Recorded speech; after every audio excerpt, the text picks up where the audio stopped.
मेरी aunty short dramas की addict है और उसे पूरा भरोसा है कि कोई ऑथोरिटेरियन प्रेसिडेंट उससे प्यार कर बैठेगा। एक 48 साल की डिवोर्स्ड नैनी जो अब बच्चे भी नहीं कर सकती। तो जब प्रेसिडेंट को ड्रग दिया गया और वो उसका एंटीडोट बनना चाहती थी, मैंने उसे रोकने के लिए अपना सब कुछ लगा दिया, यहाँ तक कि घुटनों पर गिरकर उससे विनती भी की और आखिरकार उसे उस पागल आइडिया से पीछे हटने पर मजबूर कर दिया। लेकिन अगले ही दिन एक 50 साल की औरत ने प्रेसिडेंट को डिटॉक्स कर दिया और वह उसी से शादी कर बैठा। मेरी आंटी गुस्से में पागल हो गई। उसने मुझे धोखे से एक ऊंची बिल्डिंग पर बुलाया और जैसे ही मैं बिल्कुल बेफिक्र खड़ा था, उसने मुझे नीचे धक्का दे दिया। अगर तुमने मुझे नहीं रोका होता तो यंग मास्टर मुझसे शादी करता।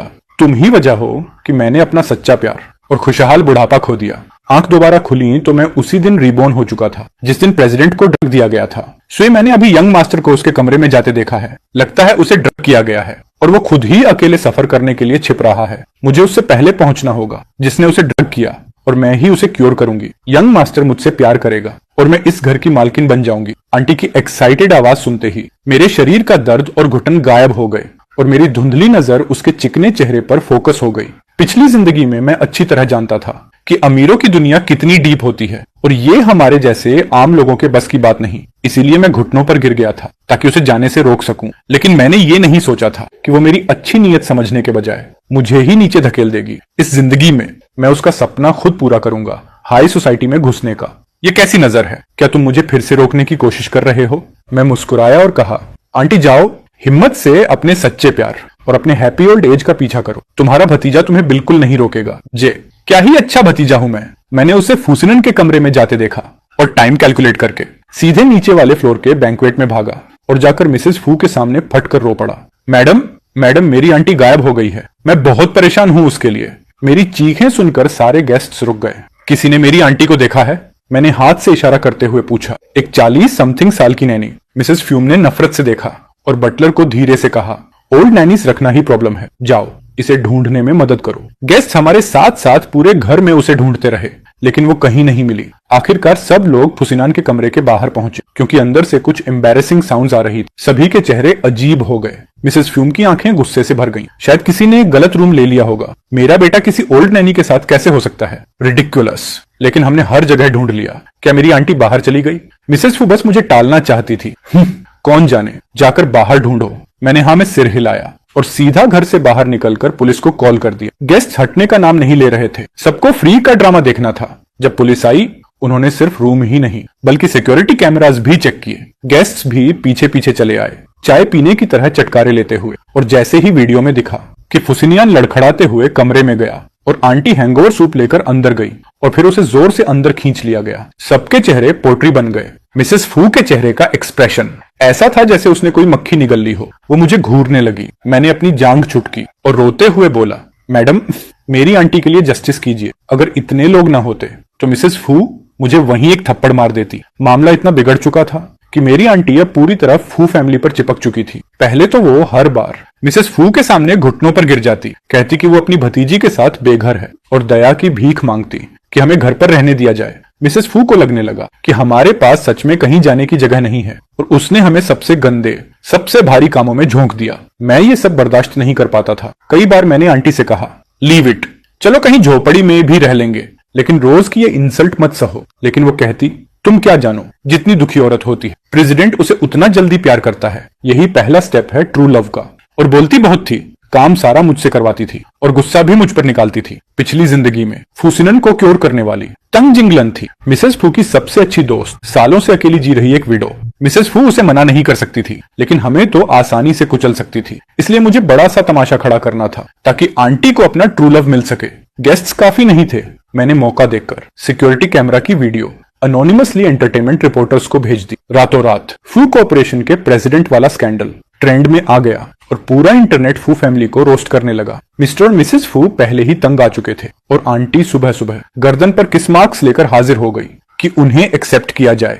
फूसिनियन भी अपनी करनी का फल खाकर रिस्पॉन्सिबिलिटी लेने को तैयार था। मिस्टर और मिसेस फू आग बबूला हो गए लेकिन पब्लिक प्रेशर के चलते उन्हें मानना पड़ा। हाँ, मिसेस फू ने एक सिंपल डिमांड रखी, लीगल मैरिज। फूसिनन को तो बस आंटी चाहिए थी, बाकी उसे कुछ फर्क नहीं पड़ता था। आंटी भी अंदर ही अंदर परेशान थी लेकिन ऊपर से ओबीडियंट बनने का नाटक करके मिस्टर और मिसेस फू के आगे झुक गई। मुझे बस सिनान के साथ रहना है, बाकी कुछ भी इंपॉर्टेंट नहीं है। फ्यूचर में मैं आपको और डैड को बहुत रिस्पेक्ट दूंगी। मिस्टर फू ये सुनकर लिटरली समझ नहीं पाया कि अपना चेहरा कहां छुपाए। बकवास मत करो, मुझे पापा मत बुलाओ। मिसेस फू का चेहरा भी काला पड़ गया। मैं तुमसे सिर्फ 2 साल बड़ी हूँ, मैं तुम्हारी माँ बनने लायक नहीं हूँ, आगे से मुझे मैडम बुलाओ। ठीक है माँ। मेरी आंटी ने एक हाथ मेरा पकड़ा और दूसरे हाथ से फुइनियान का। सुई आज से सिनियन तुम्हारे अंकल हैं, ये तुम्हारे ग्रैंड पेरेंट्स हैं, इन्हें ग्रीट करो। पूरी एफयू फैमिली मुझे ऐसे देख रही थी जैसे कोई अनवांटेड गेस्ट हो। अच्छी खबर यह है कि इस ब्लैक शीप का वंशज मिल गया। बुरी खबर यह है कि ये उसका खून नहीं है और ऊपर से पहले से 17 साल का। मेरी आंटी वो इडियट ये नहीं समझती कि उन्हें उसे मजबूरी में एक्सेप्ट करना पड़ा। इसका मतलब ये नहीं कि वो मुझे भी एक्सेप्ट करेंगे। मैंने शांत रहकर कहा, मैं इन्हें पहले की तरह ही बुलाना पसंद करूंगा, मुझे उसी की आदत है। मिसेस फू ने नफरत से सांस छोड़ी। भतीजा आंटी से ज्यादा समझदार है। लेकिन मैं तुरंत जीरो टैक्ट के साथ बोला, और मैं अपना रेजिडेंस भी यहीं रजिस्टर करवाना चाहता हूँ। ये सुनते ही मिसेस फू ने जोर से मेज पर हाथ मारा। सिनान का तुम्हारी आंटी से शादी करना ही काफी शर्मनाक है, और अब तुम भी आ रहे हो। पूरी फौ फैमिली को मजाक बनाना चाहते हो? मैंने स्वीटनेस में जवाब दिया, आपने ऑलरेडी मेरी आंटी को एक्सेप्ट किया है। अगर आप मुझे वापस गांव भेज दें जहां मैं खुद सरवाइव करूं, जैसा भी कर सकूं, तो लोग और ज्यादा आपको क्रिटिसाइज करेंगे। लेकिन अगर आप मुझे एक्सेप्ट करते हैं और टॉप प्राइवेट स्कूल में ट्रांसफर कराते हैं, तो सब लोग फू फैमिली की जनरोसिटी देखेंगे, और मैं खुद अपने हाई क्लास क्लासमेट्स के सामने आप और मिस्टर फू की तारीफ करूंगा, जो भविष्य की बिजनेस डील्स में आपको हेल्प करेगा। मिसेस फू और मिस्टर फू ने एक दूसरे को देखा, थोड़ी देर सोचा और फाइनली सिर हिला दिया। वाह, तुम कब से इतनी स्मार्ट हो गए? तुम्हें आइडिया कैसे आया रेसिडेंस ट्रांसफर करवाने का और प्राइवेट स्कूल में जाने का? मैंने फोर्स्ड स्माइल दी।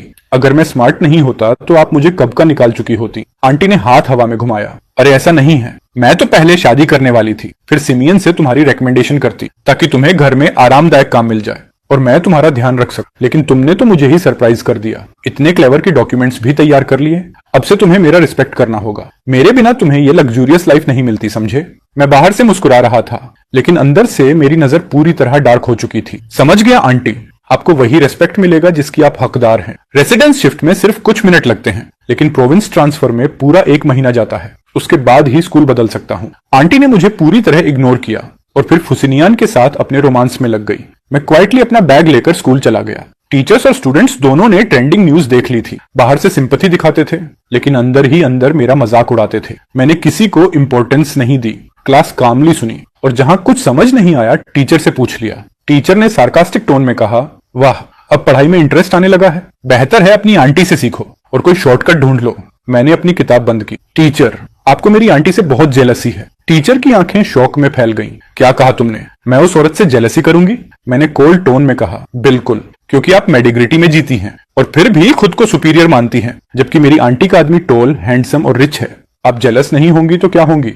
तुम्हारी हिम्मत कैसे हुई ये नॉनसेंस बोलने की? उसने मुझे मारने के लिए हाथ उठाया, लेकिन मैं उससे तेज था। मैंने तुरंत उसे 2 चांटे मारे और उसके बाल पकड़कर उसे मेज पर झुका दिया। तुम्हें लगता है मुझे कुछ नहीं पता?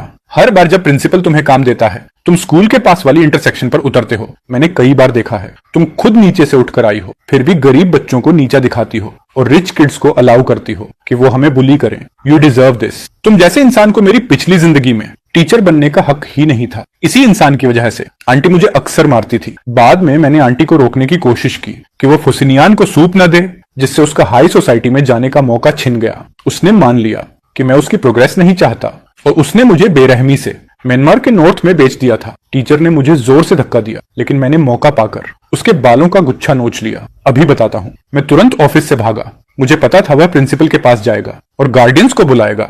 मैं सीसीटीवी से बचते हुए रूफटॉप पहुंचा, अपने फोन को बैम्बू स्टिक से बांधा और प्रिंसिपल के ऑफिस की विंडो की तरफ बढ़ाकर रिकॉर्डिंग चालू की। वीडियो ब्लरी था, लेकिन उनकी इंटीमेसी साफ दिखाई दे रही थी। मैं तुरंत ऑफिस वापस आया, टीचर की कंप्यूटर का इस्तेमाल किया और वीडियो स्कूल फोरम पर अपलोड कर दिया। तभी मेरी आंटी स्पोर्ट्स कार में पहुंची और प्रिंसिपल की वाइफ भी उसी समय आई। दोनों एक एक करके ऑफिस में घुस गईं।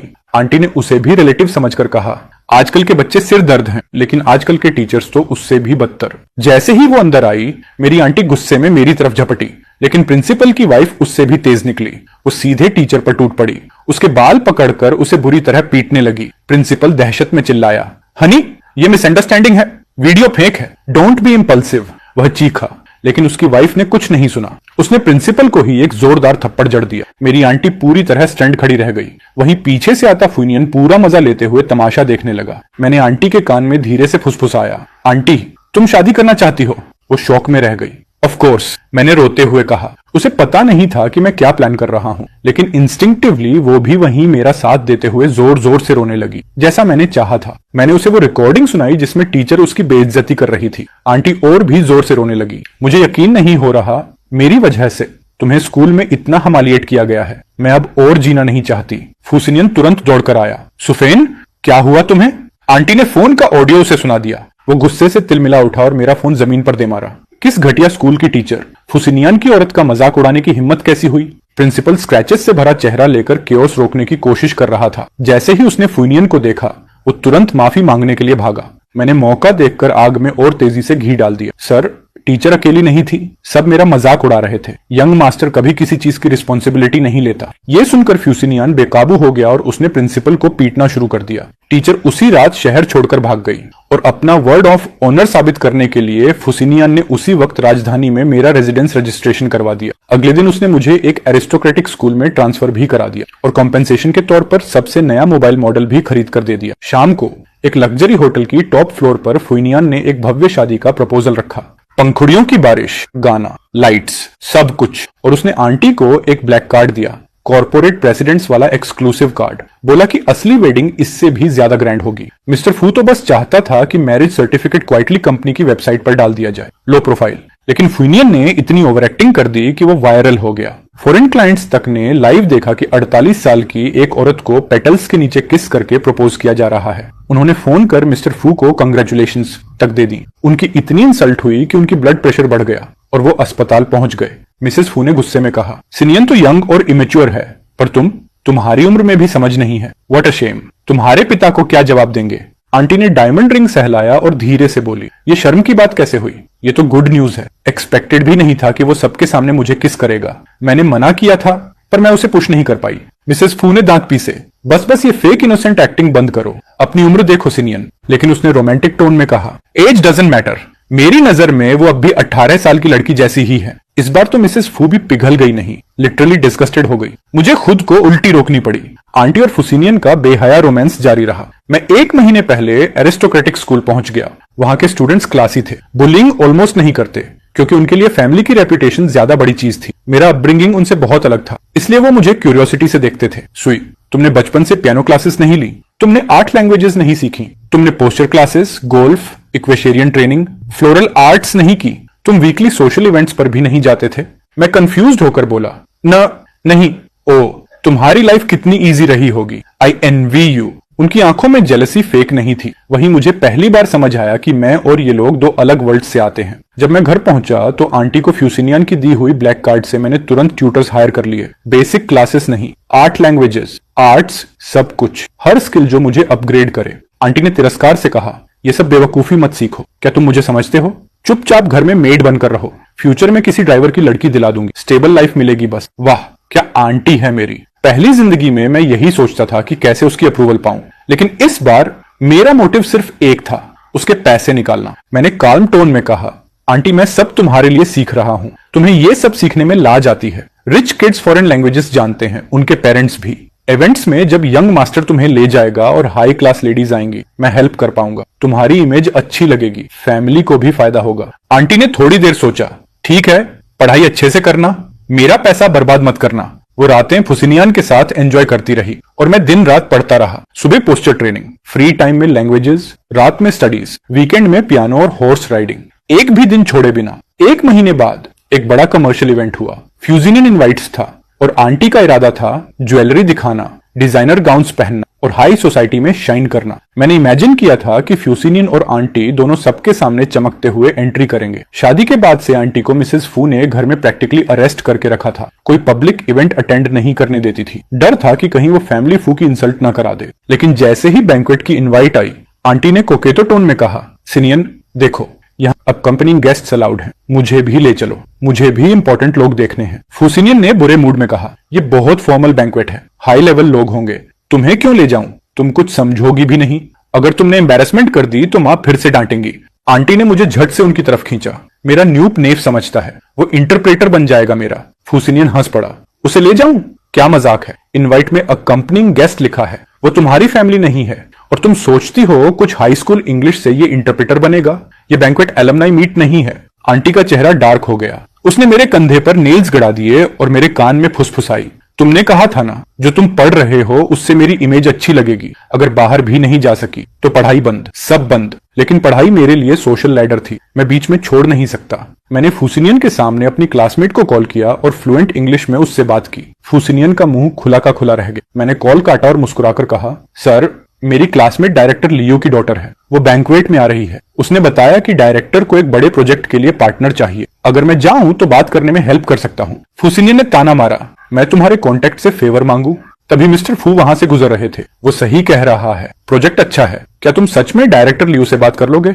मैंने सिर हिलाया, ठीक है, तुम भी चलो और आंटी भी चलेगी। अगर बाकी सब जाएंगे और वो मिसिंग होगी, लोग क्या सोचेंगे? मिसेस फू ने वार्निंग दी, जाना है तो कम बोलना, बस इंट्रोड्यूस होना और वापस। आंटी ने चौड़ी मुस्कान दी, ठीक है, मैं रेडी होने जा रही हूँ। वो तेजी से ऊपर भागी। मिस्टर फू ने मिसेस फू को कहा कि मुझे एक प्रॉपर ड्रेस दिला दें। जब मैं तैयार हुआ, मेरे 1 महीने के पोस्टर ट्रेनिंग के रिजल्ट साफ दिख रहे थे। मिसेस फू ने मुझे ऊपर से नीचे तक देखा, एक भी कमी नहीं मिली। उसके चेहरे पर इरिटेशन थी। मैं नीचे पहुंचा तो aunty heavy makeup, overload jewellery और एक लॉन्ग टेल डिजाइनर गाउन में खड़ी थी। मिसेस फू ने अपनी टेम्पल्स दबाई, जाओ बदल कर आओ, ये बैंक्वेट है, तुम्हारी शादी नहीं। तुम्हारा नेफ्यू तुमसे ज्यादा अच्छा लग रहा है। देखो, ड्रेस की लंबी टेल की वजह से।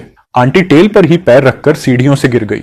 मिसेस फू का चेहरा काला पड़ गया। शेम, जाओ बदलो। लेकिन फुसिनियान दौड़कर उसे उठाते हुए बोला, टाइम नहीं है, ऐसे ही ठीक है। आंटी उसके सीने पर टिकते हुए बोली, थैंक्स असिनियन, तुम कितने केयरिंग हो। फुसिनियन ने प्यार से कहा, मैं तुम्हारा हस्बैंड हूं, मैं प्रोटेक्ट नहीं करूंगा तो कौन करेगा? मिसेस फू गुस्से से कांपने लगी। मुझे भी लगा सच में पुलिस बुलानी चाहिए। मैं मिसेस फू के साथ ही कार में गया। कम से कम वो लोग नॉर्मल ह्यूमंस की तरह बिहेव कर रहे थे, पब्लिक में हग शुग नहीं। बैंक्वेट में पहुंचते ही मेरी क्लासमेट लियो रुयन ने मुझे देखा और एक्साइटेड होकर दौड़ी, सुई, तुम आज बहुत अच्छे लग रहे हो, तुम भी स्टनिंग हो। उसके चीक्स तुरंत लाल हो गए। सच में इनोसेंट लड़की थी। डायरेक्टर लियो खुद आए। तुम वही ट्रांसफर स्टूडेंट हो जिसके बारे में मेरी बेटी इतनी तारीफ करती है। कहते हैं कि टॉप स्टूडेंट्स भी तुम्हारे आगे इंफीरियर फील करते हैं। मैंने हल्के से सिर झुकाया। हेलो अंकल, मैं इतना प्रेज डिजर्व नहीं करता, बस किस्मत से कुछ बार अच्छे मार्क्स आ गए। वो हंसे। ह्यूमिलिटी और इमोशनल इंटेलिजेंस पूरी तरह मेरी बेटी के उलट। मेरी बच्ची तो बोलती ही नहीं। ये दोनों कौन लोग हैं? मैं इंट्रोड्यूस करता, उससे पहले मिस्टर फू बोल पड़े, हम सुई के दादा दादी हैं। मैंने मन में कहा, अरे वाह, अब तो खुद ही मान रहे हो कि तुम मेरे फैमिली हो। डायरेक्टर लियो उनसे हाथ मिला रहे थे, तभी फुसिनियन मुझे एकदम से खींचकर साइड ले गया। वो आगे बढ़कर डायरेक्टर लियो से हाथ मिलाने लगा और जोर जबरदस्ती बिजनेस टॉक शुरू कर दी। डायरेक्टर लियो विजिबली इरिटेटेड हो गया। इधर मिसेस फू अपनी बेस्ट फ्रेंड को देखकर मिलने चली गई। तभी मैंने देखा टैंग जिंगलन की नजर मिसेस फू पर नहीं बल्कि फुसिनियन पर थी। मेरी प्रीवियस लाइफ याद आ गई। उनकी रिलेशनशिप एक्सीडेंट नहीं थी, बहुत इंटेंशनल थी। मेरी पावर अभी कम थी, मैं आंटी को गिरने नहीं दे सकता। मैंने आंटी को सिग्नल किया। आंटी ने मेरे हाथ को जोर से पिंच किया। बेवकूफ लड़के, क्या तुम खुश नहीं हो? ड्रामा के प्रेसिडेंट्स हमेशा लॉयल और इंटेंस होते हैं। सिनियन मुझे कभी चीट नहीं करेगा। उसके दिल में सिर्फ मैं हूं। मैंने उसे थम्स अप दी। ओके ओके, जो तुम कहो। उसने देखा कि आसपास लोग हैं तो मुझे छोड़ दिया। घर पहुंचकर देखना। फिर उसने फुसफुसाया, तुमने जो सीखा है उसमें बिग बॉस से कैसे मिलते हैं भी आता है। मैंने गोल मोल जवाब दिया, बस इम्प्रेस करना होता है। इतना सुनते ही वो भागकर फुसिनियन का हाथ पकड़ने गई। हेलो मिस्टर लियो, मैं सिनियन की वाइफ हूं। आपकी वाइफ नहीं आई?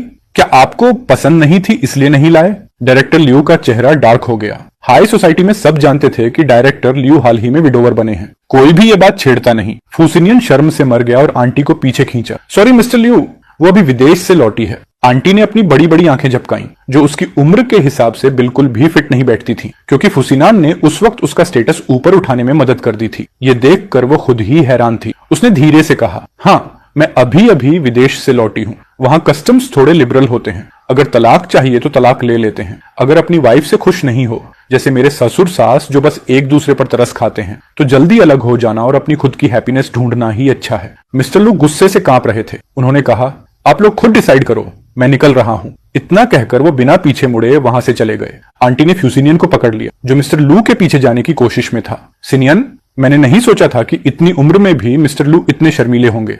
तुम मुझे ऐसे क्यों देख रहे हो? तुम भी मुझे नीचा समझते हो? फुसिनान ने लंबी सांस ली। पहले नहीं, पर अभी थोड़ा। मैंने भी धीरे से सांस छोड़ी। लगता है मिस्टर लू को भी गुस्सा आ गया। मिस्टर लियो मेरी तरफ आए और बोले, चिंता मत करो, मैं पक्का करूंगा कि मेरे पिताजी फू फैमिली के साथ डील करें। मैंने सिर हिलाया। प्लीज दखल मत देना, मेरे कॉन्टैक्ट्स बहुत कीमती हैं, इन्हें किसी बेकार चीज में वेस्ट नहीं होने दूंगा। आंटी मेरी तरफ आई। सिनियन, तुमने मुझे क्या सिखाया था? कह रहे हैं कि मिस्टर लू नाराज हैं। मैंने उसे सीधा सा घूरा। मैंने कहा था इंप्रेस करना है, उनकी अटेंशन चोरी नहीं करनी।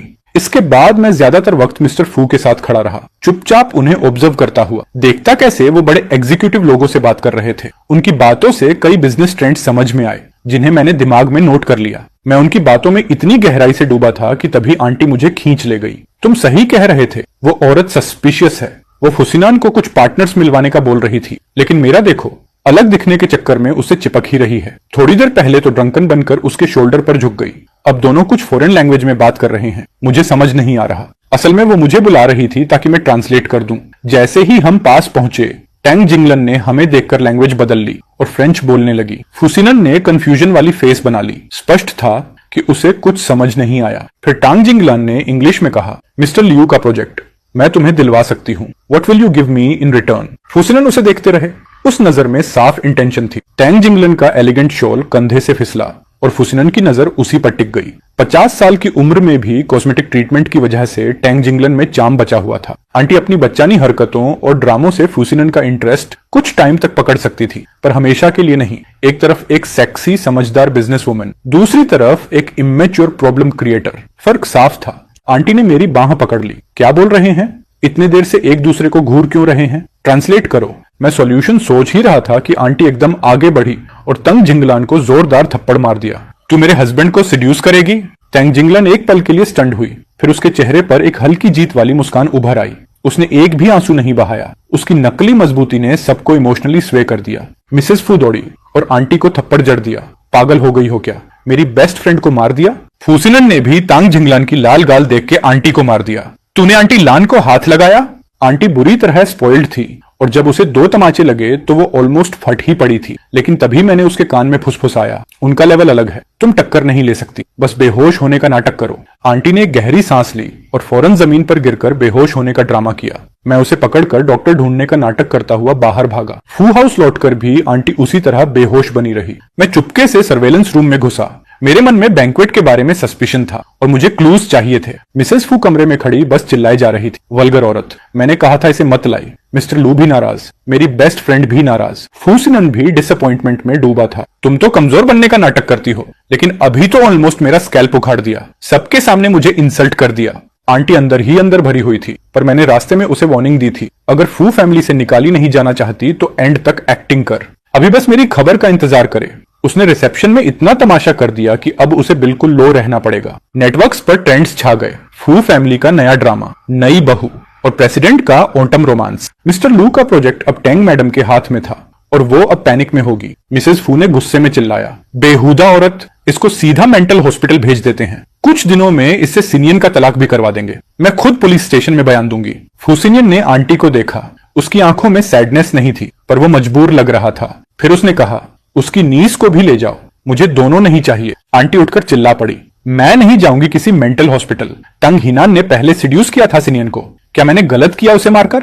मिसेस फू चीखी, बकवास बंद करो, वो मेरी बेस्ट फ्रेंड है, सिनान की गॉड मदर। सबको अपने जैसा चीप मत समझो। तुम्हारी उम्र में भी तुम मर्दों के पीछे भाग रही हो और मुझे मां मत बुलाओ, अभी पुलिस को कॉल करती हूँ। आज की रात ही तुम दोनों बाहर, इधर आओ। गार्ड्स को आदेश दिया गया, इसे और इसकी लाई हुई नीस को बांध दो। तभी आंटी का फोन बजा। उसने स्क्रीन देखी और उसकी आंखें शौक में फैल गईं। रुको। आंटी ने अपना फोन उठाया और वो सिक्योरिटी वीडियो सबको दिखा दिया। देख लो खुद।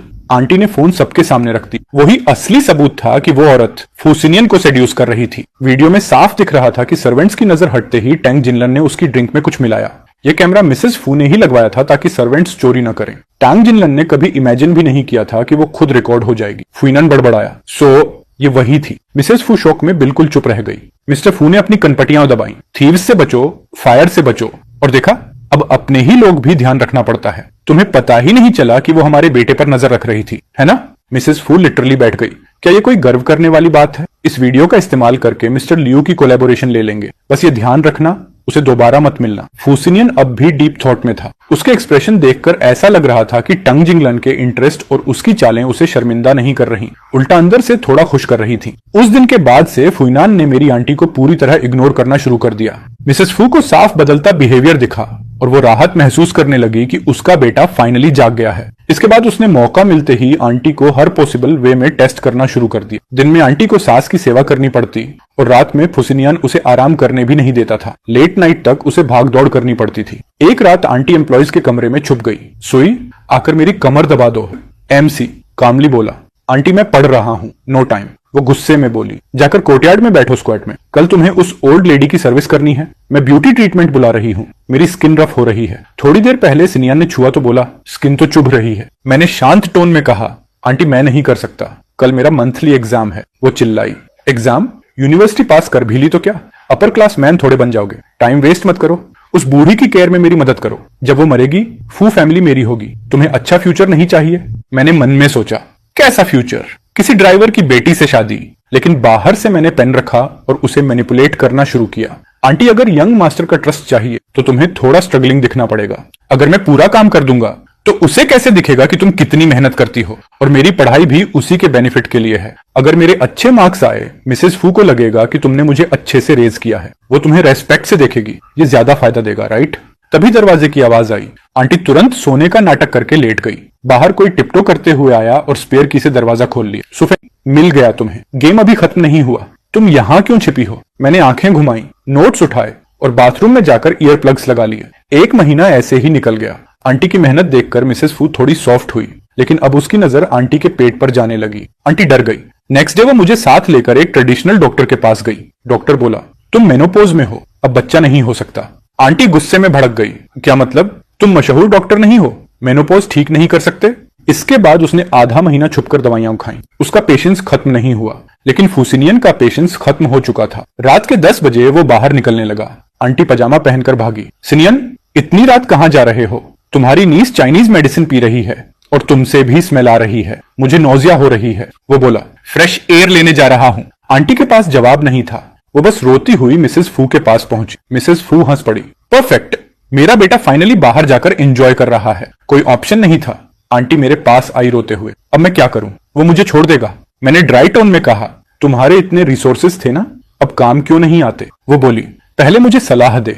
उस वक्त मेरे यूनिवर्सिटी एंट्रेंस एग्जाम में 1 महीना बचा था। एलीट कोर्सेस रिन्यू कराने का टाइम भी आ गया था। मैंने कहा, अगर मैं मदद करूं तो तुम मेरे सारे कोर्सेज 3 महीने के लिए रिन्यू कराओगी। वो बोली, डन, अब प्लान बताओ। मैंने फुसिनियन का एप्पल लोकेशन ट्रैकर खोला। वो एक एक्सक्लूसिव क्लब में था। मैंने अंदर किचन से एंट्री ली, फिर चेंजिंग रूम से किसी तरह वेट्रेस की यूनिफॉर्म उठा ली। प्राइवेट रूम ढूंढा।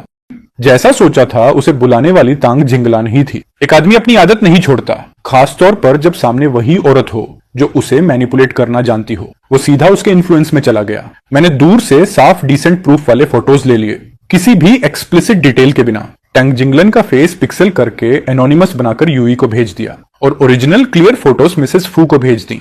आंटी को नहीं दिखाया क्योंकि वो गुस्से में चीज बिगाड़ देती। मैंने बस अपनी आंटी को बताया कि फुसिनान बाहर किसी दूसरी औरत से मिलने गया है और जल्द ही बड़ा स्कैंडल फट सकता है। आंटी रोई, ड्रामा किया और सबको धमकियां देने लगी। मेंजनू भी इतना दुखी होकर नहीं रोती जितना वो रो रही थी। फुसिनान की बेवफाई सीधे कंपनी की रेप्यूटेशन को हिट कर रही थी। मिस्टर फू ने आंटी को घर से बाहर न निकलने का स्ट्रिक्ट ऑन ऑर्डर दे दिया। ऑन ऑलमोस्ट घर में नजरबंद कर दिया। अपने बेटे की पसंद के बारे में मिसेस फू भी अब खूब बोलने लगी। उसे 18 साल की लड़कियां पसंद थीं और फुसिनन को 80 साल वाली विमेन टाइप लगती थी। मिसेस फू समझ चुकी थी कि इन दोनों को अलग करना अब पॉसिबल नहीं। वो आंटी को समझाने लगी, अगर फुसिनान तुम्हारी वैल्यू नहीं करता तो तुम भी उसे बेटा मत समझो। पेरेंट्स की प्रेशर में आकर फुसिनान को भी थोड़ा गिल्ट फील हुआ। वो आंटी से अच्छा बिहेव करने लगा, यहाँ तक कि मेडिसिन वाली स्मेल पर भी कुछ नहीं बोलता था। आंटी को आखिरकार एहसास हुआ। शॉर्ट ड्रामास की शुरुआत में लिखा होता है, ये कहानी एकदम फिक्शनल है, मतलब सिचुएशंस बदल सकती हैं। अब वो अपनी बॉडी, स्किन और खुद का ध्यान ज्यादा रखने लगी। फुसिनियन को खुश रखने के नए तरीके सीखने लगी। दवा पीने के बाद तुरंत मुंह खोलकर रिंस करती और रूम में जाने से पहले माउथ स्प्रे आधा बोतल तक लगा लेती।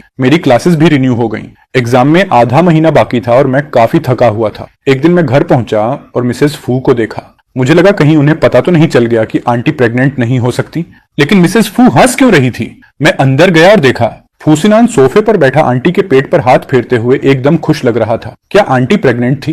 मिसेस फू ने खुशी से कहा, सोई, तुम्हें एक छोटा भाई मिलने वाला है और सुफेन, तुम्हें भी। ये खुशी की बात छुपाई क्यों? आंटी ने अपने पेट को गर्व से सहलाया। मैं श्योर नहीं थी, लगा कहीं फॉल्स अलार्म ना हो, लेकिन मॉम इतनी अटेंटिव है, डॉक्टर को बुला लिया। फिर उसने मुझसे पूछा, वैसे सुली, इतनी गर्मी में वापस क्यों आया?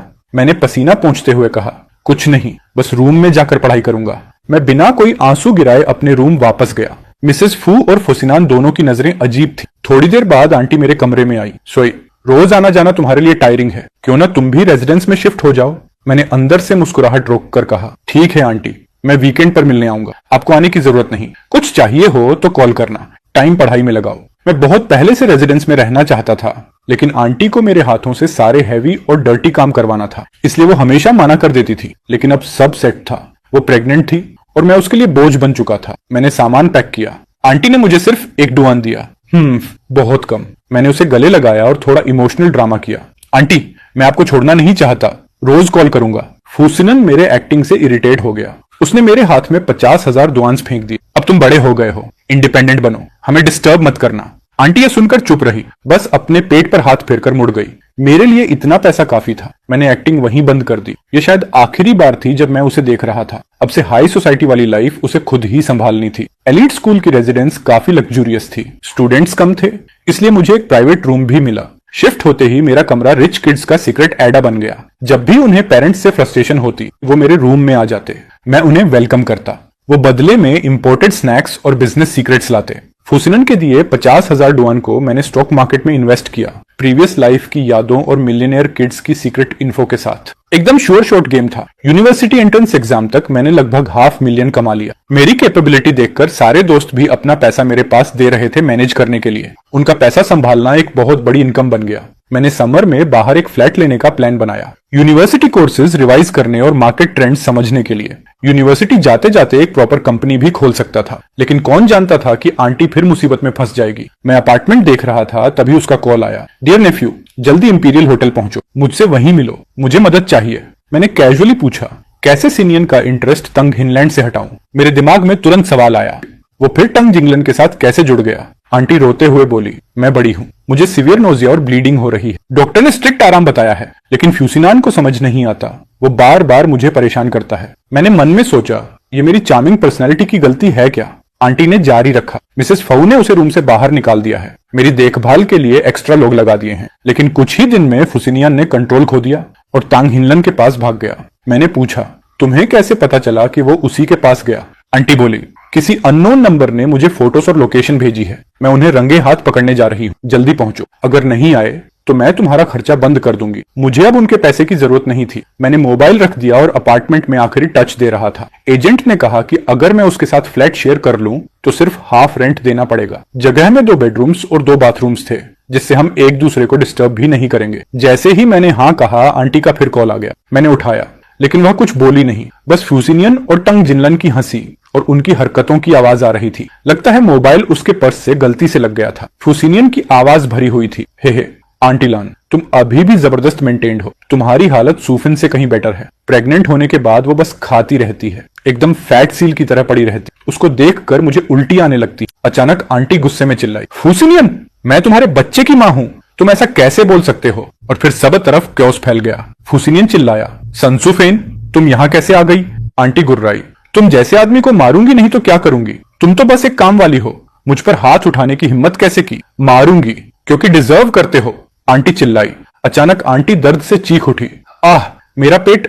फुसिनियन बोला, टियालान, तुम्हारे इतने बाल क्यों झड़ रहे हैं? फिर उसने आंटी को ऑलमोस्ट ड्रैग करते हुए कहा, चलो हॉस्पिटल अभी। आंटी फर्श पर बैठी दर्द से कराह रही थी। सिनियन, बहुत दर्द है, हमारा बच्चा। सिनियन ने कोल्ड टोन में कहा, ड्रामा मत करो, आंटी लान ने तुम्हें हाथ भी नहीं लगाया, तुम खुद जमीन पर जाकर बैठ गई। पहले मैं आंटी लान को हॉस्पिटल ले जाता हूँ, वापस आकर तुमसे हिसाब करूंगा, यहीं बैठकर सोचो। आंटी चीख रही थी, मैं सच में कह रही हूँ, मेरा बहुत दर्द हो रहा है। लेकिन जवाब सिर्फ बेडरूम का दरवाजा बंद होने की आवाज थी। मैंने कोल्ड हंसी छोड़ी, कहा था ना मत जाओ। फिर फोन काट दिया और तुरंत एम्बुलेंस और पुलिस को कॉल किया। मैं सामान लेने कॉलेज हॉस्टल की तरफ भागा। कुछ देर बाद आंटी ने फिर कॉल किया, कहाँ मर गए तुम? मैं हॉस्पिटल में सर्जरी के लिए जा रही हूँ, आकर साइन करो। मैंने काल्मली कहा, मेरा अभी भी 1 महीना बाकी है 18 साल होने में, मेरा साइन वैलिड नहीं है। मिसेस फू को कॉल करो। वह गाली देने लगी। सब टंग जिनलन के पास भाग गए। मैं अबॉर्शन की सर्जरी करवा रही हूँ और किसी को परवाह भी नहीं। तुमने मेरी जिंदगी बर्बाद कर दी। मैंने शांत आवाज में कहा, आप लोगों ने ही कहा था कि मुझे दोबारा कभी अपनी शक्ल मत दिखाना। मैंने वही किया है। अब आप लोग फिर नाखुश हो। डॉक्टर ने फोन लिया, हालत बहुत क्रिटिकल है, बेहतर होगा कोई तुरंत हॉस्पिटल आए। मैंने सोचा, लगता है इस बार सच में आखिरी बार मिलने का मौका है। हॉस्पिटल पहुंचा तो आंटी अभी भी सर्जरी में थी। ऑपरेशन के दौरान बहुत ज्यादा ब्लीडिंग हो गई थी। उसका ब्लड ग्रुप बहुत रेयर था और हॉस्पिटल में स्टॉक नहीं था, इसलिए नर्स ने पूरे हॉस्पिटल में अनाउंसमेंट किया, जिसका सेम ब्लड ग्रुप हो तुरंत डोनेट करे। डॉक्टर्स को अंदर बाहर भागते देख मेरा दिमाग अचानक पिछले जन्म म्यांमार के डेज में चला गया। वहां भी मुझे झूठ पसंद नहीं था और मैंने आंटी को फोन करने की भीख मांगी थी। उसने कोल्ड टोन में कहा था, मैं तुम्हारी आंटी नहीं हूं, तुम लोग बस पैसे निकलवाने आए हो। मेरी इतनी कीमती रेयर ब्लड, इसे बेचकर बहुत पैसा मिलेगा। उस दिन मुझे जमीन पर पटक कर बैग दर बैग खून निकाला गया। तब तक कि दिल की धड़कन ऑलमोस्ट महसूस होना बंद हो गई थी। वह लोग मेरे रेयर ब्लड और ऑर्गन्स बेचने की प्लानिंग कर रहे थे। तभी मुझे समझ आया था आंटी असल में कैसी इंसान है। इसलिए इस लाइफ में मैंने उसे कभी बदला नहीं लिया, बस दूरी बनाए रखी। मेरी तरफ से हिसाब पूरा था। ऑपरेशन 4 घंटे चला। बड़ी मुश्किल से उसकी जान बची। मिसेस फू आई। उसने मुझे कोने में बैठे देखा और हल्की सी तंज भरी हंसी छोड़ी। डॉक्टर बोला, पेशेंट ने खुद साइन करके यूट्रस रिमूवल के लिए अप्रूव किया है। मिसेस फू ने ठंडी सांस ली। इससे चीजें आसान हो गईं। मैंने मन में कहा, अफसोस इसे अपनी हाथों से खत्म नहीं कर पाई। कुछ देर बाद आंटी होश में आई। मुझे देखते ही गुस्से में चीखी, अब आई हो? जब मेरा बच्चा गया था तब कहां थी?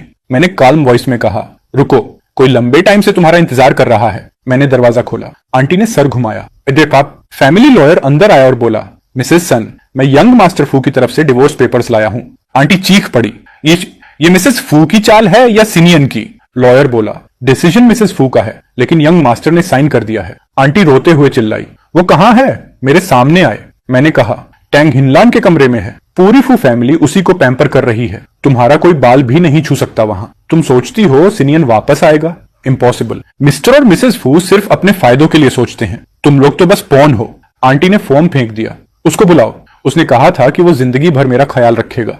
मिसेस फू अंदर आई, ठंडी हंसी के साथ। मेरे हस्बैंड ने भी कहा था कि वो मुझे जिंदगी भर मानेंगे। मेरे बेटे ने भी कहा था कि वो मुझसे हमेशा प्यार करेगा। और क्या हुआ? सब बदल जाते हैं। उसने चेक निकाला। लो, 1.5 मिलियन ले लो, इससे तुम्हारी पूरी जिंदगी चल जाएगी, बस साइन कर दो। आंटी फूट फूट कर रोने लगी। नोवेल में तो हमेशा मेल लीड आखिर में वापस फीमेल लीड के पास आता है। सिनियन भी लौटेगा, मुझे ढूंढेगा। मिसेस फू थक चुकी थी। फाइन, फिर लीगल वैसे ही करेंगे। वो और लॉयर निकल गए। मैं आंटी के पास गया। अगर सच में चाहते हो कि वो पछताए और वापस आए तो पहले डिवोर्स साइन करना पड़ेगा। अगर तुम चिपकी रहोगी तो वो दूर कैसे जाएगा? आंटी गुस्से में मुझे मारने दौड़ी।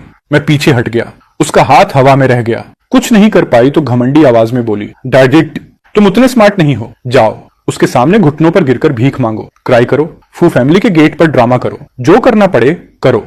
तुम्हें हर हाल में उसे मनाना ही पड़ेगा। मेरे बिना तुम सोचते हो कि एलीट स्कूल में घुसने का 1% चांस भी मिलता?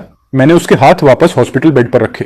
चीजें उलटी नहीं होंगी। अगर उस वक्त तुमने ड्रामा नहीं किया होता तो मिसेस फू के पास तुम्हें गायब करने के 100 तरीके थे। रोमांटिक ड्रामास देखना बंद करो। तुम तो बस एक साइड कैरेक्टर हो जो जल्दी मर जाता है। लेकिन जब तक तुम डिवोर्स पेपर साइन नहीं करती तुम टिक सकती हो। केयर टेकर का खर्चा उठाना उनका जिम्मा है। हॉस्पिटल से निकलते ही मैंने सुना वो पीछे से चिल्ला रही थी, सब तुम्हारी गलती है, तुमने मुझे उस वक्त रोका क्यों नहीं?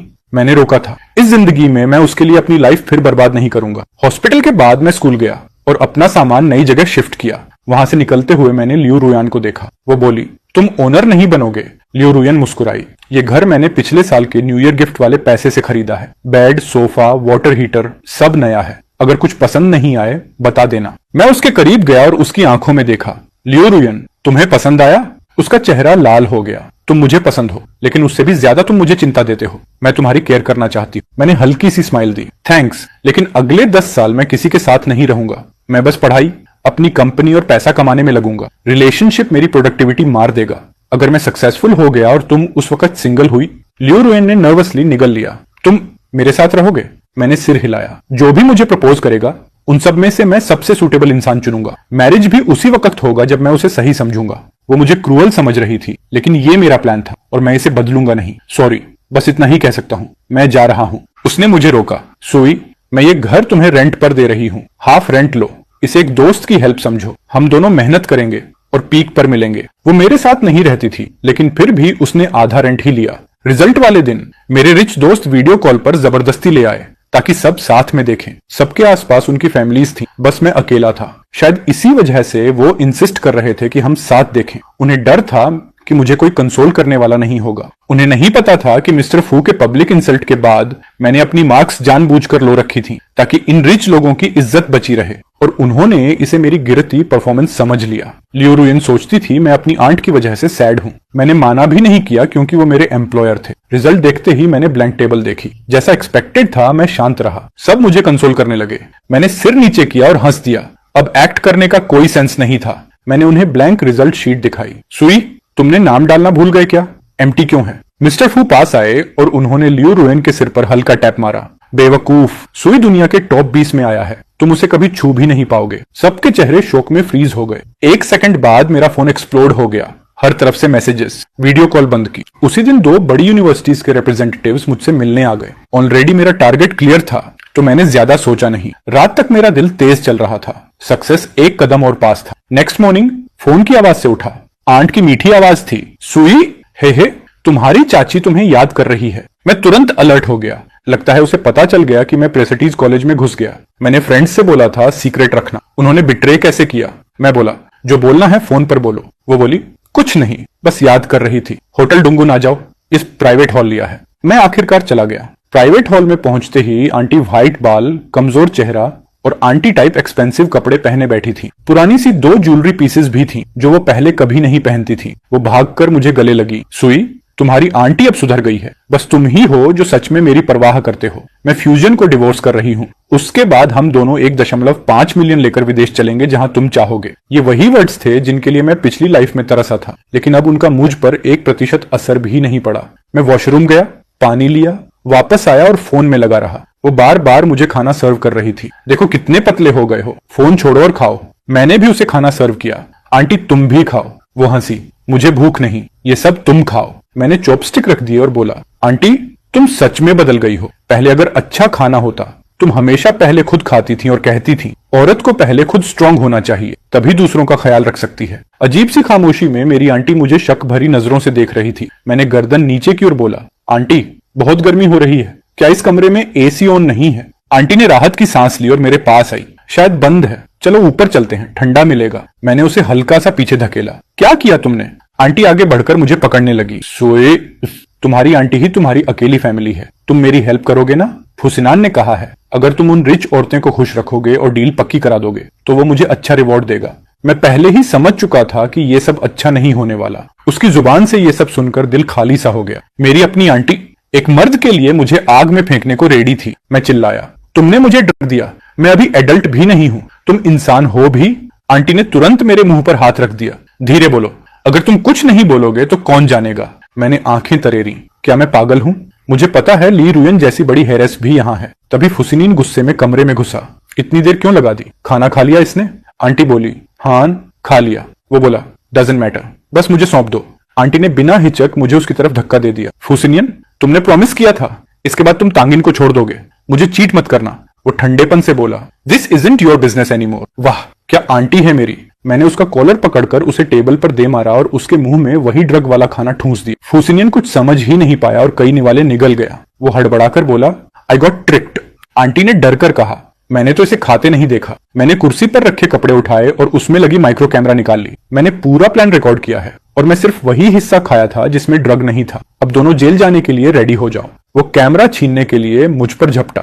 तुमने मुझे फंसाया है। मैं हट गया और उसी वक्त ड्रग का असर उस पर शुरू हो गया। वो जमीन पर ढेर हो गया। हाँ, जाल पहले तुमने लगाया था। फुसिनियन ने आंटी पर चिल्लाया उसे रोक, अगर पुलिस को पता चला तो तू ही जेल जाएगी। आंटी ने पर्स से चाकू निकाला। डीडी दे वो चीज। मेरे दिल में एक झटका लगा। वो मेरे साथ बिल्कुल भी नरमी नहीं बरतेगी। मैंने कैमरा उसके हाथ में थमा दिया, लेकिन आंटी ने अचानक मुड़कर वो चाकू फुसिनियन को दे दिया। ले, मैंने उसे छीन लिया। फुसिनियन लड़खड़ाते हुए उठा और बोला सुई, अगर तूने बाहर एक भी वर्ड बोला मैं तुझे छोड़ूंगा नहीं। मैं बिना पीछे देखे बाहर निकल आया। उसी समय बाहर पुलिस साइरेंस बज रही थी। मैंने ऑलरेडी पूरा वीडियो पुलिस के ऑफिशियल पोर्टल पर अपलोड कर दिया था, ऑनलाइन रिपोर्ट, क्योंकि केस एक माइनर को लेकर था। ये एक बड़ा अपराध था। मैं इस साल का टॉप रैंक स्टूडेंट भी था। मीडिया, पुलिस, स्कूल सब मेरी साइड में थे। फू फैमिली की छवि बर्बाद हो गई। कॉन्ट्रैक्ट्स कैंसिल होने लगे। सेमेस्टर शुरू होने तक पूरा तूफान खत्म हो चुका था। फू फैमिली दिवालिया होने के कगार पर थी और मेरी कंपनी स्मूथ चल रही थी। मेरे कॉन्टैक्ट्स और मेरी बैकग्राउंड सिंपैथी ने मुझे टॉप पोजीशन तक पहुंचा दिया। फुसिनियन ने कई बार मुझे रोकने की कोशिश की,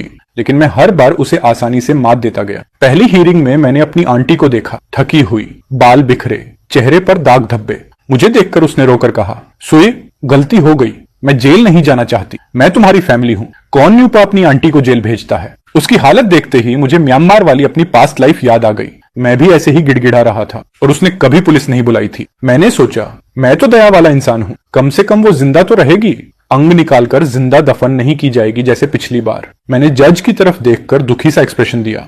ऐसी आंटी भी नहीं होती जो अपने न्यूफ्यू को ड्रग देकर डील्स करे। इमोशनल कार्ड अब काम नहीं कर रहा था। फूसिनियन और आंटी ने मुझे गाली देना शुरू कर दिया। अंत में आंटी को 3 साल की सजा हुई। फूसिनियन लगातार ब्लेम शिफ्टिंग करता रहा और उसे 1 साल मिला। 1 साल बाद आंटी जेल से बाहर आई। फू फैमिली का बिजनेस गिर चुका था। मेरी कंपनी टॉप पर थी, उनकी पहुंच से बहुत ऊपर। फूसिनियन अब बदले की आग में जलते हुए बस इवेंट्स में मुझे गालियां दे सकता था।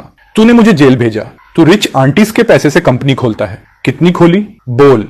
मैंने बस गार्ड्स को इशारा किया। गार्ड बोला, सपना देख रहे हो? हमारी प्रेसिडेंट सु की वर्थ देखकर हम तुम्हें पीट भी दें तो जुर्माना दे सकते हैं। मिस्टर फू आया और उसने फुसिनिन को घसीटते हुए कहा, शर्म करो, अब्रॉड जाओ अभी। अगर तुम मेरा इकलौता बेटा ना होते मैं तुम्हें छोड़ देता। उसी रात उसे विदेश भेज दिया गया और तब से मैंने उसे दोबारा नहीं देखा। फू फैमिली का हाल दिन ब दिन बिगड़ता गया, पर मैंने कभी मूव नहीं किया। पता नहीं किसने किया। जब मेरी जिंदगी पटरी पर आनी शुरू हुई, लोग मेरे बारे में सिर्फ 2 ही बातें जानते थे। पहली, कि मैं डेंजरसली फास्ट ग्रो कर रहा हूँ, और दूसरी, लोग कहते थे सू का 10 ईयर प्लान, वो बंदा कुछ अलग ही आग है। बाहर कोई मुझे सामने से चुनौती देने की हिम्मत नहीं करता था। सोशल इवेंट्स पर बस पोलाइट मुस्कान, औपचारिक बातें और दूर से सम्मान। बुजुर्ग मजाक में कहते, हमें कुछ साल और जीना होगा, देखना है आखिर ये लड़का किसे चुनता है। मेरी ग्रेजुएशन के दिन उसी सुबह मेरी सब्सिडियरी कंपनी स्टॉक मार्केट में ऑफिशियली लॉन्च हुई थी। ओपनिंग सेरेमनी खत्म करके मैं अपना ग्रेजुएशन गाउन पहनकर प्रोफेसर के साथ फोटो लेने जा रहा था। तभी अचानक कोई मेरी गाड़ी के सामने कूद पड़ा। मैंने तुरंत ब्रेक दबाकर उसे टक्कर से बचाया। मैंने विंडो नीचे की। क्या इशू है? मरना है क्या? फेक एक्सीडेंट बनाना चाहता है। वो धीरे धीरे मेरी विंडो के पास आया। मेरी आंटी, पूरी तरह सफेद बाल, चेहरे पर 2 गहरी कट वाली निशान, इतनी बूढ़ी और टूटी हुई कि अगर उसने खुद नहीं बोला होता तो मैं पहचान भी नहीं पाता। मैंने ठंडी नजरों से कहा, ओह, जेल से बाहर आ गई तुम। वो हंसी जैसी टूटी आवाज में बोली, हाँ, निकल आई। तुम तो बहुत अमीर हो गए हो। लगता है डेस्टिनी ने तुम्हारे साथ अच्छा खेला है। ये गाड़ी बड़ी महंगी है ना?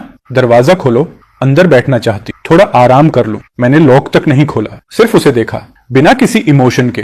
तुम भूल गई क्यों अंदर गई थी? दूर हटो, अब मेरा तुमसे कोई लेना देना नहीं। मैंने एक्सेलरेटर दबाया और सेरेमनी खत्म होने से पहले वहां से निकल गया। दोपहर को मेरी सेक्रेटरी का कॉल आया। प्रेसिडेंट सू, एक औरत आपकी कंपनी के मेन गेट पर लेट गई है। कहती है कि वो आपकी आंटी है और वह जाने से इनकार रही है। अब उसके पास कुछ नहीं था, ना पैसे, ना घर, ना रिस्पेक्ट, कुछ भी नहीं। और मेरी कंपनी की रेपुटेशन, वो मेरे लिए सेक्रेट थी। मैंने सेक्रेटरी से बस एक लाइन कही, किसी का इंतजाम करने में मेरी मदद करो। कंपनी के गेट पर भीड़ इकट्ठा थी। मैं आगे बढ़ा और आंटी के पास खड़ा हो गया। चलो मेरे साथ अंदर। वो तुरंत उठ खड़ी हुई, पतली, थकी हुई, ऑलमोस्ट ब्रोकन। मेरे प्यारे नेफ्यू, तुमने मुझे माफ कर दिया ना? तुम सच में अच्छे हो। मैंने कुछ नहीं कहा, उसे चुपचाप ऑफिस ले गया। आंटी हर चीज को ऐसे देख रही थी जैसे किसी दूसरे ग्रह पर आ गई हो। हाय, ये ऑफिस तो फुसिनियान वाले से भी क्लासी है। सुई, तुम्हारी टोटल नेटवर्थ कितनी है? मैंने एक हाथ से ठुड्डी को टच किया और शांत आवाज में पूछा, अभी भी फुसिनियन के बारे में सोच रही हो? दबंग सीईओ को अपनी क्रिमिनल एक्स लवर से प्यार हो जाता है, क्या यही है वो फैंटेसी? आंटी ने सिर झुका लिया और बोली, सिनियन मर गया। मिसेस फू ने बताया, विदेश भेजते ही उसे इन्फेक्शन हो गया था। 2 दिन भी नहीं चला। और सबसे मजेदार बात, टैंग जिंगलन, उसे पता ही नहीं था कि वो इन्फेक्टेड है और वो उसे ढूंढने गई और सुना है वो भी मर गई। ट्रू कर्मा। फिर आंटी मेरे पास आई और मेरा हाथ पकड़ लिया। सॉरी, जिन्होंने तुम्हें हर्ट किया था सब मर चुके हैं, क्या हम फिर पहले जैसे हो सकते हैं? मैं हंसा, वो भी ताना मारने वाली मुस्कान। उन्होंने नहीं, तुमने मुझे हर्ट किया था। आंटी की आंखें भर आईं। 3 साल जेल में गुजारकर उसकी एक्टिंग और डेंजरस हो चुकी थी। इतनी बड़ी कंपनी और मैं सड़क पर भीख मांग रही हूँ। तुम्हारा दिल नहीं पसीजा? तुम्हारी आंटी हूं मैं। उसकी आंखें लाल और डरावनी थीं। चेहरे के दाग उसे और भी खतरनाक बना रहे थे, जैसे अगर मैंने नो कहा तो वो यही ड्रामा शुरू कर देगी। मैंने हल्की मुस्कान दी। फैमिली, फैमिली में हमेशा माफी की गुंजाइश होती है ना?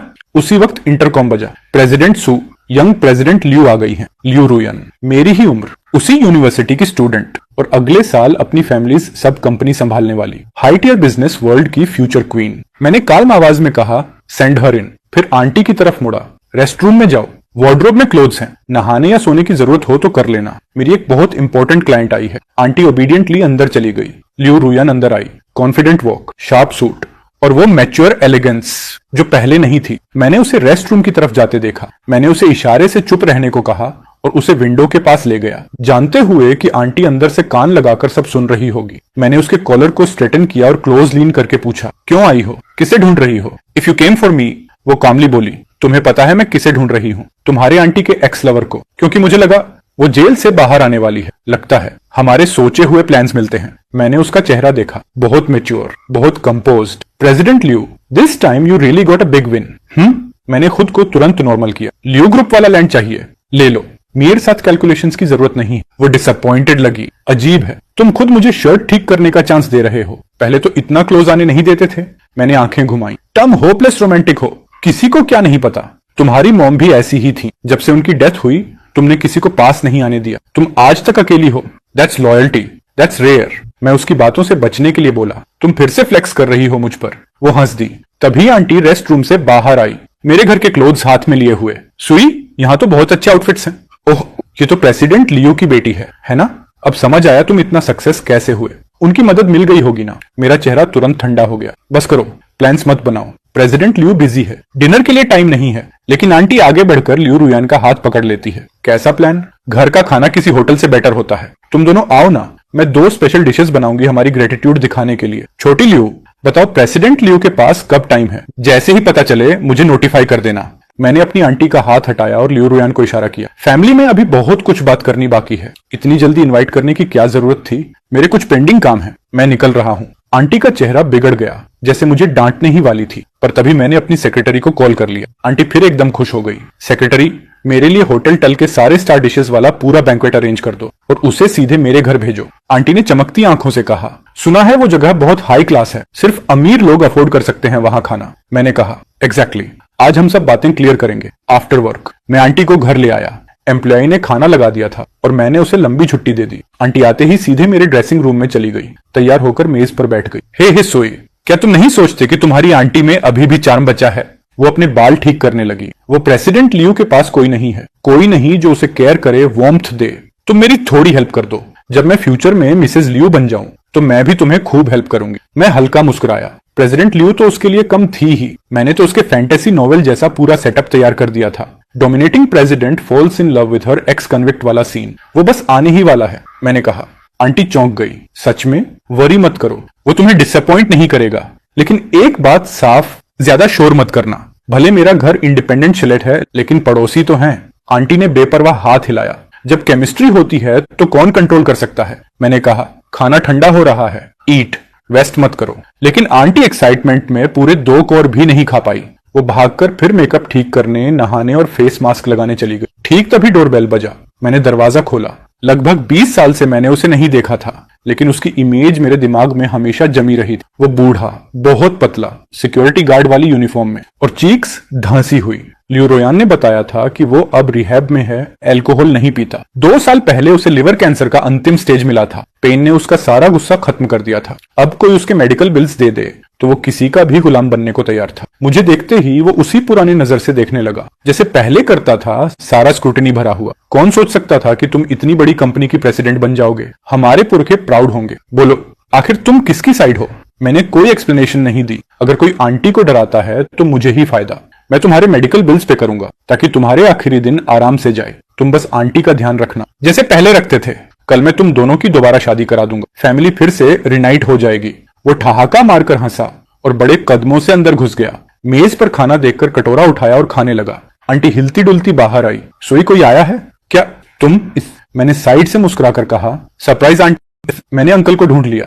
आंटी ने मुझे उंगली दिखाकर गालियां दी। इतनी मुश्किल से मैंने इस कचरे जैसे आदमी से डिवोर्स लिया था, तुम उसे फिर क्यों लेकर आए? मर्द हमेशा पहला ही अच्छा होता है। मिस्टर लियू तुम्हारी तरफ कभी नहीं देखेगा। वो फैंटेसी दिमाग से निकाल दो। ये सुनते ही अंकल, जो मिस्टर लियू के नाम पर ट्रिगर्ड था, चिल्लाया, घटिया औरत, अब भी अपनी घिसी पिटी आदत नहीं छोड़ी। हर किसी पर लाइन मारती रहती हो। उसने पास पड़ा एक फ्लावर वेज उठाया और उसकी तरफ फेंक दिया। आंटी ने बस थोड़ा सा बचाव किया, लेकिन हील्स में फंसकर गिरने लगी। अंकल ने उसके बाल पकड़ लिए और थप्पड़ मारना शुरू कर दिया। आंटी भी पूरा जोर लगाकर चिल्ला रही थी, इडियट, क्या मैं चुप बैठूंगी जब तू मुझे हाथ लगाएगा? ये सब घर के अंदर हो रहा था। मेरे सारे कीमती सामान एम्प्लॉई पहले ही सुरक्षित रख चुकी थी। जितना तोड़ना है तोड़ लें, मैंने पहले ही सारे पड़ोसियों को बता दिया था कि घर में रेनोवेशन चल रही है, थोड़ा नॉइज होगा, और वो मान भी गए थे। मैं बैल्कनी में बैठ गया, एयरपॉड्स लगा लिए और अंदर के सारे क्योस को म्यूट कर दिया। आखिरकार जब बैटल आंटी के घुटनों पर गिरकर माफी मांगने पर खत्म हुई। उन दोनों की रिकॉन्सिलिएशन मैरिज बहुत सिंपल थी। मैंने शहर के बाहर एक आइसोलेटेड घर खरीद दिया जहां वो किसी को परेशान न कर सकें। अंकल के रेगुलर मेडिकल चेकअप का अपॉइंटमेंट सेट कर दिया और उनके लिए सामान भेजने वाले भी रख दिए। बाकी उनसे मुझे कोई मतलब नहीं था। सिर्फ एक चीज अंकल से कही, अगर आंटी ने भागने की कोशिश की या मेरे पास आई, तुम्हारी दवा बंद कर दूंगा। अंकल ने अगले ही दिन कमरे पर ताला लगा दिया और आंटी को अंदर बंद कर दिया। वो दिन भर चिल्लाती रहती, लेकिन अंकल बेपरवाह। जब नॉइज ज्यादा लगता तो उसे मार देता। आखिर एक दिन आंटी ने चिल्लाना बंद कर दिया। अंकल ने उसके हाथ पांव में आयरन कफ्स डाल दिए और उसे कमरे और आंगन की सफाई पर लगा दिया। उनकी जिंदगी यही नॉर्थ म्यांमार स्टाइल में चलती रही, जब तक एक दिन अंकल बीमारी से मर नहीं गया। आंटी को लगा कि वो अब आजाद हो गई, लेकिन किससे पता था। मैंने उसे उसके उन्हीं कफ्स के साथ सीधा एक साइकेट्रिक हॉस्पिटल भेज दिया। वो बार्स के पीछे खड़ी चिल्लाई, मैं पागल नहीं हूँ सुई, तुम जानते हो मैं बीमार नहीं हूँ। मैंने बार्स के पीछे से कहा, आंटी ये पॉसिबल नहीं है। डॉक्टर कहते हैं कि तुम्हें लव ऑब्सेशन मेंटल डिसऑर्डर है और तुम्हें लॉन्ग टर्म ट्रीटमेंट चाहिए। यहीं आराम से रहो, जब मुझे समय मिलेगा मैं तुमसे मिलने आऊंगा। मैं मुड़ने लगा तो वो चीखने लगी, सोई मैं तुम्हारी आंटी हूँ, तुम ऐसा कैसे कर सकते हो मेरे साथ। मैंने उसका सूखा बूढ़ा चेहरा देखा और फिर अपनी पिछली जिंदगी के 10 साल के नरक को याद की। आंटी तुमने पूछा था कि उस टाइम मैंने तुम्हें क्यों नहीं रोका था। हाँ, मैंने पिछली जिंदगी में कोशिश की थी। मैंने तुम्हें रोक लिया था जब तुम फुसिनान के पीछे भागने वाली थी और नतीजा ये निकला कि तुम्हारी जगह टांग जिंगलन चली गई। फुसिनान ने उसी से शादी कर ली और तुम अपनी हाई सोसाइटी वाली फैंटेसी पूरी न कर पाई तो तुमने मुझे नॉर्थ बर्मा बेच दी। वहां मैंने हर तरह की टॉर्चर झेली। जितना भी मैं तुमसे मिन्नतें करता रहा, तुमने कभी मेरी मदद नहीं की। 10 साल की नर्क वाली लाइफ जी और अंतिम में मेरे ऑर्गन्स तक बेच दिए गए, जिंदा दफना दिया गया। इस बार तो मैंने तुम्हारे साथ काफी दया दिखाई। डॉक्टरों की बात मानो, ओबे करोगी तो वो ठीक से ट्रीट करेंगे, वरना अगर तुमने उन्हें चैलेंज किया तो सुना है उनके तरीके नॉर्थ बर्मा जैसे ही हैं। क्या बकवास कर रहे हो तुम? ताई चिल्लाई, चाहे तुम रीबॉर्न हो गए हो, इस जिंदगी में तो मैंने तुम्हें नॉर्थ बर्मा नहीं बेचा। मुझे क्यों नहीं छोड़ देते? मैंने उसकी आंखों में सीधा देखा और पूछा, और वो कौन थी जो मुझे पीटती थी? कौन थी जिसने अपना बच्चा होते ही मुझे छोड़ दिया और जब उसका बच्चा नहीं रहा? कौन थी जिसने मुझे ड्रग्स देकर दूसरे लोगों को सौंपने की कोशिश की? अगर उस दिन मैं सच में वो दवाई पी लेता, अगर मैं तुमसे रोता गिड़गिड़ाता, क्या तुम सच में मुझे माफ कर देती? उसने बिना एक सेकंड सोचे कहा, बिल्कुल, तुम मेरे भतीजे हो। मैं धीरे धीरे पीछे हट गया। उसकी फेक मासूमियत को देखना भी नहीं चाहा। तो थोड़ा सच्चाई से याद कर, उस टाइम तुमने क्या किया था? वो पीछे से लगातार मेरा नाम पुकारती रही। मैंने फिर से ईयरफोन लगा लिए। आंखें जो देखती नहीं, दिल जो महसूस नहीं करता। अब मैं सिर्फ अपनी लाइफ और अपने करियर को उठाने पर फोकस कर सकता हूँ। मैं कैलकुलेटिव भी हूँ, बोल्ड भी। अपॉर्चुनिटीज आती हैं, मैं सबसे पहले कूदता हूँ। पहला रीजन, मैं यंग हूँ, हार भी जाऊं तो संभल जाऊंगा। दूसरा रीजन, मुश्किलों को फेस करने की गट्स है। 4 साल से भी कम में मेरा बिजनेस हर इंडस्ट्री में फैल चुका है। मेरे एसेट्स अब साई से 2 गुने हैं और मैं आज की डेट में सबसे यंग टाइकून बन चुका हूँ। जो बड़े लोग पहले मुझे छोटे सुई कहते थे, अब मुझे देखते ही बोलते हैं, ये लड़का रुकता ही नहीं। लड़कियां तो प्रोजेक्ट्स देखकर ही एक दूसरे को पछाड़ने में लगी रहती। मुझे भी पता है कि मैं आज जहां हूँ वो सब अकेले पॉसिबल नहीं था। मनी कभी खत्म नहीं होता, बट रिश्तों के दरवाजे अगर बंद कर दो तो रास्ते खत्म हो जाते हैं। इसलिए मैं कमाई छोड़ सकता हूँ, पर रास्ते नहीं। 10 साल का मेरा पूरा प्लान पूरा हो चुका था और मेरे सामने वही खड़ी थी, लियू रुयान। 10 साल में उसने एक दिन भी स्लैक नहीं किया, सिर्फ इसीलिए कि वो मुझसे पीछे न रह जाए। और इसी बहाने उसने मेरी सारी कंपेटिटर लड़कियों को भी रास्ते से हटाए रखा। मुझे कहते हैं द अनटायरिंग, उसे कहते हैं दी मैचमेकर अनटायरिंग, क्योंकि वो मेरी हर लव इंटरेस्ट को किसी और से मिलवा देती थी। बाद में तो वो इतनी फेमस हो गई कि जिन्हें मैं पसंद नहीं भी आता था, वो भी जानबूझकर मुझसे फ्लर्ट करने आते ताकि वो उनको देखे और उनकी मैचिंग कर दे। प्रेसिडेंट लियो अक्सर मजाक करता, अब तो जाग जाओ और मेरी बेटी को एक्सेप्ट कर लो। इतनी मेहनत सिर्फ तुम्हारी राइवल्स की शादी कराने में खराब हो रही है। आज उसके बाल बिल्कुल स्ट्रेट कटे हुए, एक नीट लो पोनीटेल में बंधे हुए थे। सॉफ्ट भी लग रही थी और कॉन्फिडेंट भी। उसने मुझे फ्लावर्स दिए। ग्रेट प्रेसिडेंट सू, मुझे ऑनर है कि मैं आपकी गर्लफ्रेंड बनूं। अब मेहनत करके प्रूव करो, अगर अच्छा किया तो एक्सेप्ट कर लूंगा। लियू रुयन स्टंड रह गई। उसने मेरा हाथ कसकर पकड़ लिया। तुमने एक्सेप्ट कर लिया? मैं मुस्कुराया। तुम्हारे फ्लावर्स ले लिए? समझ नहीं आया अभी तक। पहले जो फूल तुम भेजती थी, क्या मैंने कभी लिए? उसके चेहरे पर एक बड़ी स्माइल फैल गई। Perfect boyfriend. इस बार वो हंसते हुए बोली, अब मैं तुम्हें ब्रेकअप का चांस नहीं देने वाली, लाइफ भर संभालूंगी तुम्हें। मैंने उसे हल्के से खींचकर गले लगाया। और अगर मैं शादी से मना कर दूं तो भी ऐसे ही केयर करोगी? वो मेरी शादी वाली हेजिटेशन समझती थी, इसलिए सॉफ्टली बोली, अगर हम कभी अलग नहीं होते तो मैं लाइफ भर तुम्हारी गर्लफ्रेंड रह सकती हूँ, लेकिन शादी क्यों नहीं? अगर आपको ये पसंद नहीं है तो आप तलाक भी ले सकते हैं। मैंने चिढ़ाते हुए कहा, तो मतलब मैं बैड बॉयफ्रेंड बन सकता हूँ? वो भड़क गई। तुम नहीं, मैं भी कर सकती हूँ, लेकिन मैं होपलेस रोमांटिक हूँ। चाहे तुम बैड बॉयफ्रेंड भी बन जाओ, मैं पूरी जिंदगी तुम्हारे पीछे घूमूंगी। 2 साल बाद मेरी ताई मरने वाली थी, आखिरी बार मिलना चाहती थी। लियू रुयान मेरे साथ थी। जब उसने देखा कि रुयान हर पल मेरी केयर कर रही है, तो ताई ने थके हुए चेहरे से पूछा, कौन सा जादू कर दिया तुमने कि ये लड़की 10 साल से तुम्हारे पीछे ऐसी पगली बनी पड़ी है? मैंने शांत स्वर में कहा, कुछ खास नहीं, बस उसे पता है कि उसके बिना भी मैं बहुत अच्छी तरह जी सकता हूँ, इसलिए उसे अपनी जगह पक्की रखने के लिए डबल मेहनत करनी पड़ती है। ताई की आंखें फैल गईं। मैं मुस्कुराया। जिंदगी ऐसे ही चलती है, अगली बार थोड़ा समझदार बनना। गुस्से और हार के मिले जुले झटके में उसने अंतिम सांस ली। उसकी बेकार और दुखद जिंदगी वहीं खत्म हो गई।